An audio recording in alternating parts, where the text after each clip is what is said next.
Alright, we back. Headed back over to the chair. Okay. Oh. Alright. So, trying to reorient back to where we were. I did have water during the break, so unfortunately glass did not get featured, but glass can have a little moment now. Beverage glass. He hasn't said anything about it yet. So I don't think he's noticed yet, but I don't know, we'll see. I'm not gonna spoil the fun just yet. I'll be patient. Okay. So, one thing that I wanted to say earlier was that if you could recognize me off of my elbows and, like, you know, random scars and cat scratches, alright, but it's too hot for me to, like, commit to the long sleeves thing for anonymity or whatever. I don't know, it's fine. Whatever, you know. Counter going off. No, I think that was it. I don't know. Did I say that before? I don't think so. My nose is killing me. I'm sorry. Itchy. Okay. Ha ha ha ha. Itchy. Okay. Lord Ganapati, I shall dictate the story of the Mahabharata. This is what Vyasa is saying. And I pray you to be graciously pleased to write it down. Ganapati replied, very well, I shall do as you wish, but my pen must not stop while I am writing. So you must dictate without pause or hesitation. I can only write on this condition. Vyasa agreed, guarding himself, however, with a counter-stipulation. Be it so, but you must first grasp the meaning of what I dictate before you write it down. Ganapati smiled and agreed to the condition. Then the sage began to sing the story of the Mahabharata. He would occasionally compose some complex stanzas which would make Ganapati pause a while to get at the meaning, and Vyasa would avail himself of this interval to compose many stanzas in his mind. Thus the Mahabharata came to be written by Ganapati to the dictation of Vyasa. Summary of that part was Vyasa asks Ganapati, can you write it down? Ganapati says, yeah, but I can't stop writing once I've started. And Vyasa says, okay, I can work with that, but you have to know the meaning of what you're writing down before you write it down. And so he's able to use the moments where Ganapati needs to, like, pause to think about the meaning in order to work on his compositions and stanzas and stuff. Whew, okay.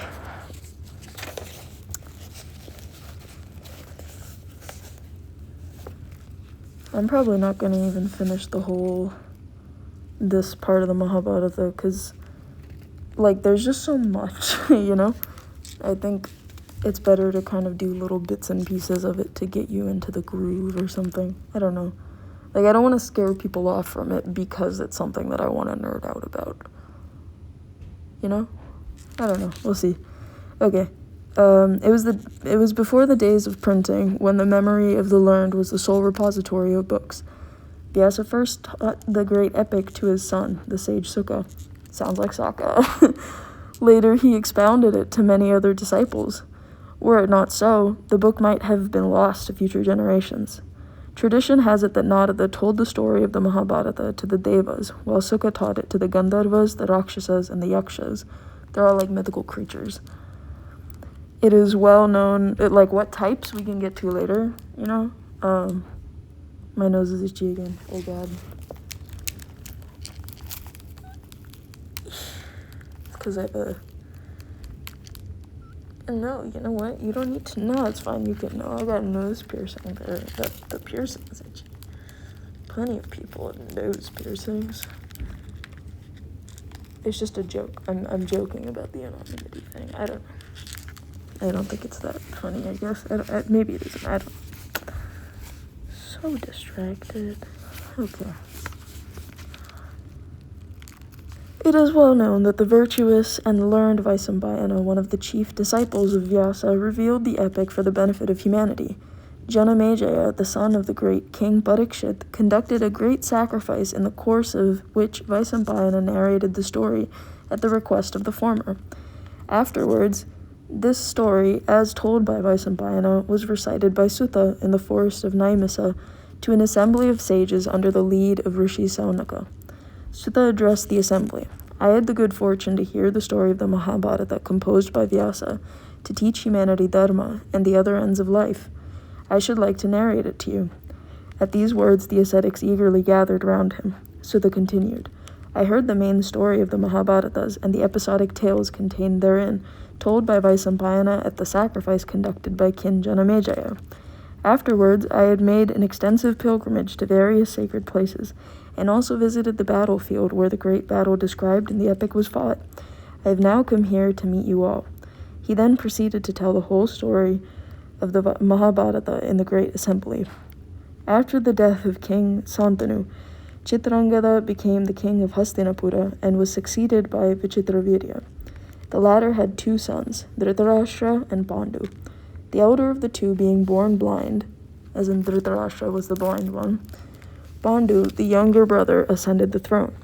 In the course of his reign, Pandu committed a certain offense, and he had to resort to the forest with his 2 wives, where he spent many years in penance. Okay, I'm going to pause right there and sum up the last bit. So, they're just, honestly, we don't have to worry too much about the names for this part. It's just that a bunch of different sages have brought the story to yappability, and yeah, and so then he kind of starts telling it. And then in this part, which is still part of the preface type of section of the book, the next couple paragraphs are like a brief summary of parts of the story, which the later chapters are like further details with sub-stories and more plot and things like that. The ums are breaths, honestly, at this point.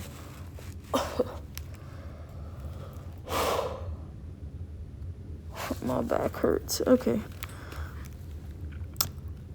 Yeah, so after the death of King Santanu part is basically talking about, we'll find out more about who that is in a bit. But Chitrangada becomes the king, and he's succeeded by Vichitravirya. Vichitravirya then has 2 sons. I'll draw this whole family tree out in another point. Not right now. Later. Because I think it literally comes up in the book at some point. So when we hit that point, I'll draw it out. Because then, right? The elder of the 2 being born blind, Pandu, the younger one ascended the throne. So Vichitravirya has 2 sons, Dhritarashtra and Pandu. Dhritarashtra is older, but he's blind, so he doesn't become king. Pandu becomes king, and Pandu has 2 wives. And that last sentence was just saying that he done something, so they go to the forest at one point. And then it says, during their stay in the forest, the 2 wives of Pandu, Kunti and Madri, I don't know, gave birth to 5 sons, who became well known as the 5 Pandavas. Pandu passed away while they were still living in the forest. The sages brought up the 5 Pandavas during their early years. So between the 2 wives, they had 5 sons. They were called the Pandavas. Pandu dies, like the father, he dies at some point, which we'll get to, again, more details on the stories later, but it is a complex enough story that this little blurb and getting a little introduction to it, letting it simmer a bit, it's helpful.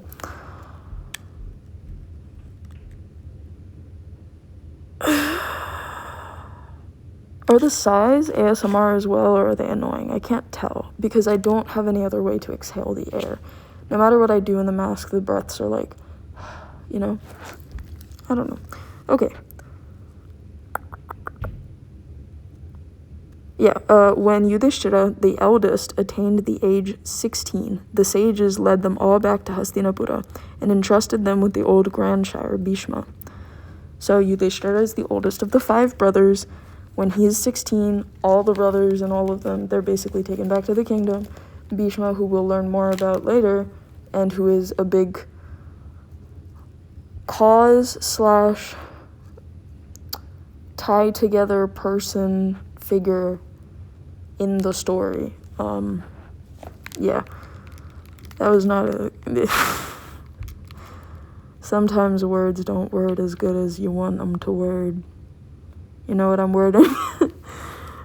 Okay. In a short time, the Pandavas gained mastery over the Vedas and the Vedanta as well. as well as over the various arts, especially pertaining to the Kshatriyas. The Kauravas, the sons of the blind Dhritarashtra, became jealous of the Pandavas, and they tried to injure them in various ways. So Dhritarashtra, our blind older bro, he has 100 sons. Actually, no, it's many more than that, I believe. It's like 10,000.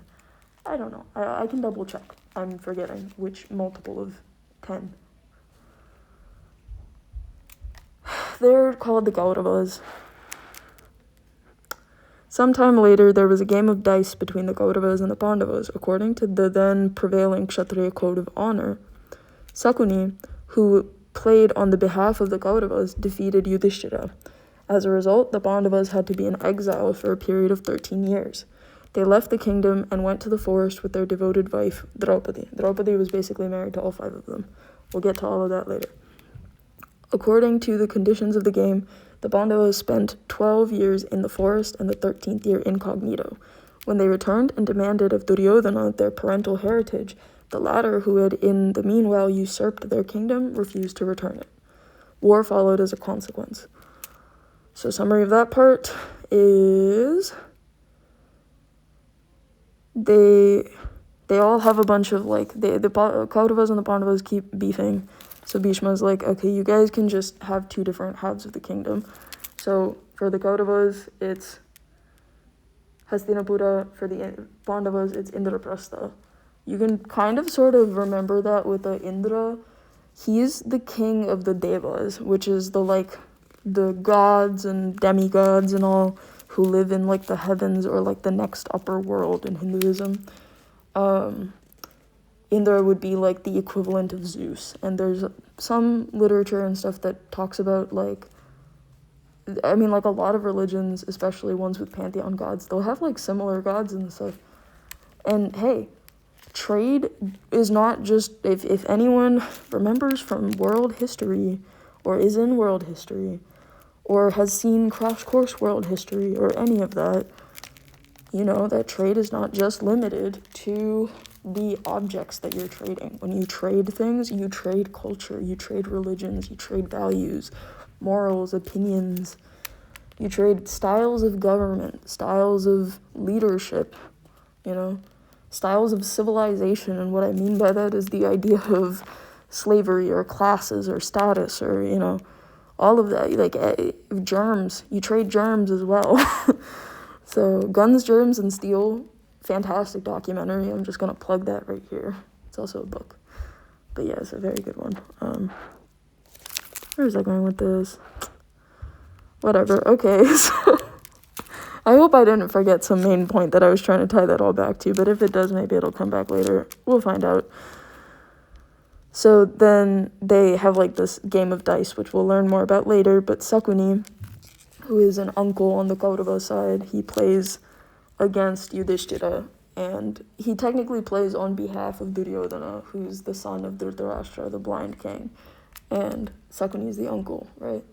And he sort of plays on his behalf, but he plays, basically, and he defeats Yudhishthira, and so that's how the bet basically ends up with this consequence, which is that they're supposed to be exiled for 13 years, 12 of which it's whatever, but the last year, they got to be completely incognito, and if they're recognized, the whole thing starts all over again. And the context for why that's such a bad deal is that at the time, the Pandavas are considered to be such greatly known, heroes, leaders, just, people, Kshatriyas.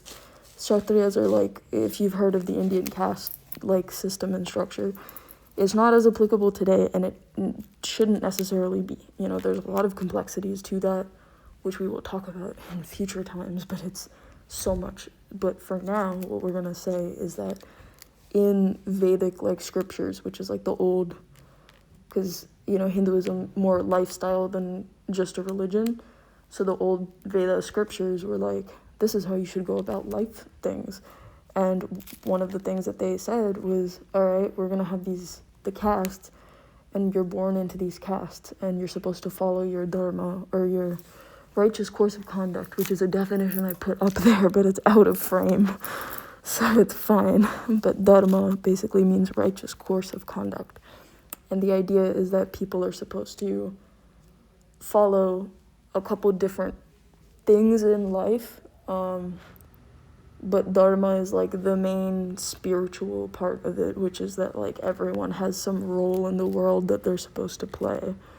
And this gets taken out of context a lot because, you know, the Western world has a way of trying to demonize anything that is other. And they really like to demonize Eastern things. And the British love to demonize anything Indian. And the caste system was an easy target to some sense. They basically exploited it and used it to further divide Indians in a way that became a lot harder to piece back together in the modern world and more diverse world, you know.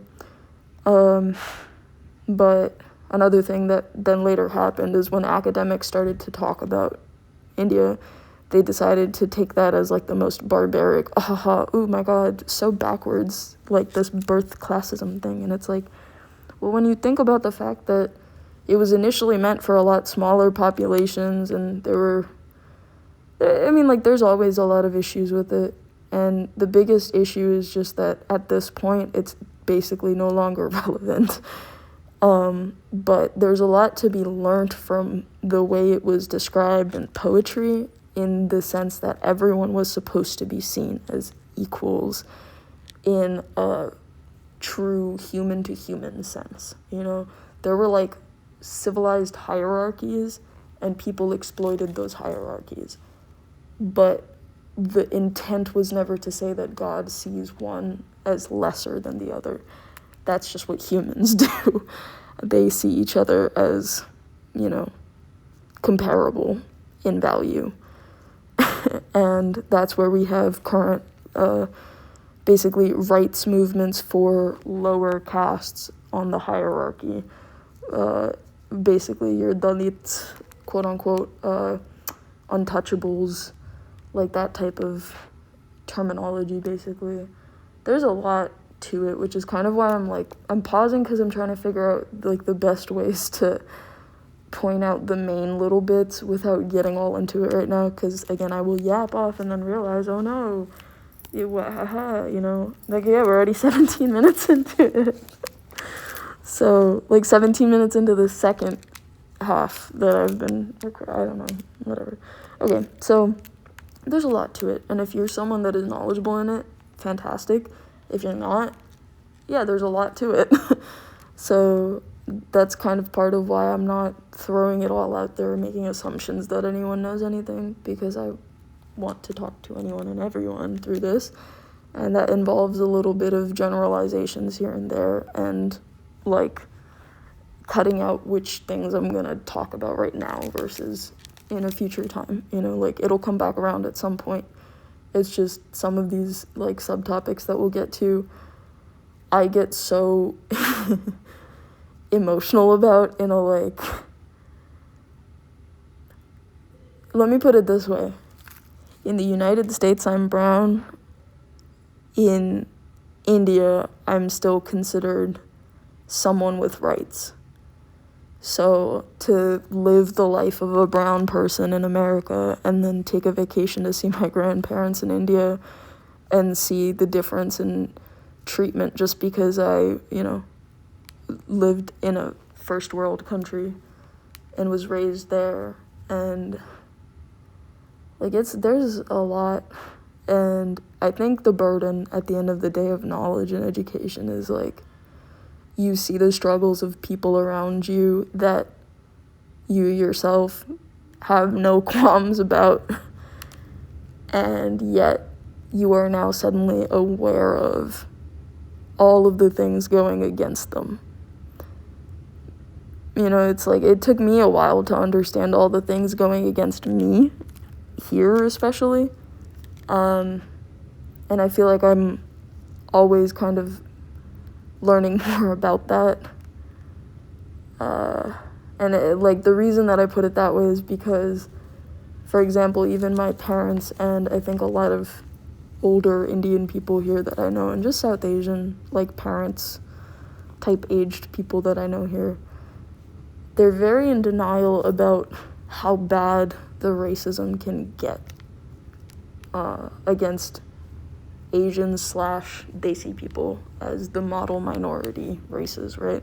The ones that are pointed to by white people as, not all white people, but mainly it was started by white people, started by a white man, the model minority idea that the Asians are doing something better than the other races and that the other races should look up to them. Bullshit. Everyone's human and everyone is figuring this out for what feels like the first time, even if it might not be. Who knows? Whatever you believe. But where was I going with this? Yeah. So I was trying to say that I get really frustrated as a hyper feely person, and because I have lots of verbiage, sometimes it kind of works against me because, you're not always able to participate in conversations about touchy topics where some people are like, yes, these people are lesser than human, and we see it that way. We see it divinely that way, whether it's on the Indian subcontinent or whether it's here, and it's like white Christians, like supremacists, that are saying that they don't see some like black person as at all equal, let alone anyone else that's any other shade in between. So every place has its own issues in that regard, but the main point that I'm trying to say is those kinds of issues, they're complex, and in order to create something that I want to be digestible by any kind of a human being, including those that are different from me, I need to recognize that there is always going to be this knowledge gap and bias between me and the person that is most different from me. So I want to kind of address that, because by trying to keep that in mind, it keeps me more peaceful. This is like a day-to-day thing as well, but it's also like for the sake of the video, I want to focus on peace and not the emotions, like just the emotions. The emotions are an important part of it because they fuel the creativity. That's the goal. And it's also like a way to process emotions through multimodality and conversation. But yeah, I want to protect the peace and not just create something that could be used as, I don't know, rage bait, or like just easy access trolling, things like that's not the point. I want to be able to provide the basis. I don't know what I'm saying anymore. This is not making sense. It was making sense, and then I just it's fine. Okay. War. Oh my god, we actually did finish the preface. Look at me. Look at us. Okay. The Pandavas defeated Duryodhana. Duryodhana being the son of Dhritarashtra, the blind king. Woo. So Pandavas defeated Duryodhana and regained their patrimony. Patrimony? I don't know. The Pandavas ruled the kingdom for 36 years. Afterwards, they transferred the crown to their grandson, Parikshit, and retired. Every single time I read this sentence, which is like 3 times now, because I read the book. I'm on page... I'm about to start chapter XXXIX, 39. And it's called Duryodhana Disgraced. Ooh, I'm not going to tell you what it's about, though, because we're not there yet. That's page 169. It was meant to be. But yeah, that's where I'm at right now. So I read it through that time. And then I also I read it earlier today to my parents, because they finally, I was able to finally get them to sit down and let me start reading to them. And so that also immediately gave me the motivation to finally hit record again after 2 or 3 days of just not quite. I don't know. I was, like, worried too much about, I guess, the energy. Because, like, this isn't... Ooh, excuse me. This isn't tiring. It's not tiring. I'm really loving it. I'm really enjoying it. It's very fun, and it makes me very happy. It fulfills me. But, you know, at the end of the day, human actions require human energy. We're not completely devoid of the need for rest and sleep and reboots and stuff, right? So that's kind of part of it. Okay. Anyways, God forbid she reads more than one sentence before yapping for 5 minutes. The Pandavas ruled the kingdom for 36 years. Afterwards, I already read this part. They retired to the forest with... Oh, yeah. Oh, I remember I'm so sorry. Okay, so I was saying that I read it to my parents. And then, yeah, so 3 times. So, yeah, retired. I read it repaired and glitched out and went, retired? Every single time. And hopefully many more times, because I would like... I'm not giving this back, Snoop. I like it too much. Sorry. I love you. Mwah. Alright. So, yeah, for to every future read, I'm gonna mess it up every single time. Just watch me. Retired to the forest with Draupadi, all clad humbly in barks of trees. This is the substance of the story of the Mahabharata. In this ancient and wonderful epic of our land, there are many illustrative tales and sublime teachings besides the narrative of the fortunes of the Pandavas. The Mahabharata is in fact a veritable ocean containing countless pearls and gems. It is, with the Ramayana, a living fountain of the ethics and culture of our motherland. Keep in mind, Indian patriot. So, like, a lot of this is he's speaking to, like, his audience is not necessarily you, depending on who you are. His audience was post-independence Indians, mostly, you know. Which is kind of part of why I find it cool to read this version and then be also sort of translating it for the anyone and everyone. I don't know. We'll see. But at the end of the day, it's like, I'm also going to have my biases, you know. Like, I feel like it makes it more digestible and interesting to kind of, for me to be, I can close this now. No, I know which page it was on. It's okay. My bookmark fell out. 169. I'll get it later. Okay, so I was trying to say that... Oh yeah, digestibility.